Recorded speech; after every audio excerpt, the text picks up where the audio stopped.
ഇന്ന് അത്താഴം 3 മക്കൾക്ക് ദോശയും ചനയും കൊടുത്ത് ഞാൻ ചനയും സോയാബീനും മിക്സ് ചെയ്തിട്ട് അങ്ങനെ കഴിച്ചു.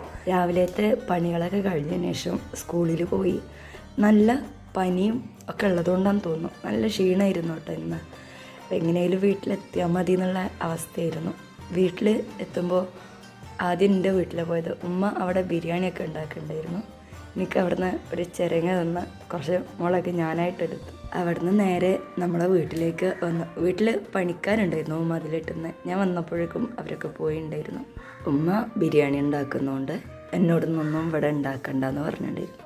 ഞാൻ വന്ന് കുറച്ച് മസാല ബോണ്ട ഉണ്ടാക്കി ഉമ്മക്ക് കൊടുത്തു വിട്ട് അപ്പോഴേക്കും ബാങ്ക് വിളിച്ചിട്ടോ. അപ്പോൾ ആദ്യം ഈന്തപ്പഴം വെച്ചും പിന്നെ വെള്ളം വെച്ചും നോമ്പ് തുറന്ന് കുറച്ച് ജ്യൂസ് കുടിച്ച് മാങ്ങയും ഷമാമും വെച്ചുണ്ടാക്കിയ ജ്യൂസായിരുന്നു. രാത്രിയാകുമ്പോൾ ഇങ്ങനെ ഒരാൾ ഇവിടെ ഫുഡ് കഴിക്കാൻ വേണ്ടി വരും. അപ്പോൾ അവൾക്കുള്ള ഫുഡവിടെ പുറത്ത് വെച്ച് കൊടുത്ത് പിന്നെ നിസ്കാരമൊക്കെ കഴിഞ്ഞ് വന്നതിന് ശേഷം അവർക്ക് ബിരിയാണിയും എനിക്ക് പത്തിരിയും ചനക്കറിയും ഉണ്ടായിരുന്നു. അതൊക്കെ കഴിച്ചു. അൽഹംദുലില്ലാ. സ്കൂളിൽ 2 കുട്ടികളുടെ പിറന്നാളുണ്ടായിരുന്നു, ആൽവിൻ്റെയും ഹംദവിൻ്റെയും. അപ്പോൾ അവരുണ്ടാളും ചോക്ലേറ്റ് ഒക്കെ തന്നിട്ടുണ്ടായിരുന്നു. അത് ഞങ്ങളെല്ലാവരും ഷെയർ ഇട്ട് കഴിച്ചു. ഹാപ്പി ബർത്ത്ഡേ മക്കളെ. പിന്നെ വീഡിയോ കണ്ട എല്ലാവർക്കും താങ്ക് യു.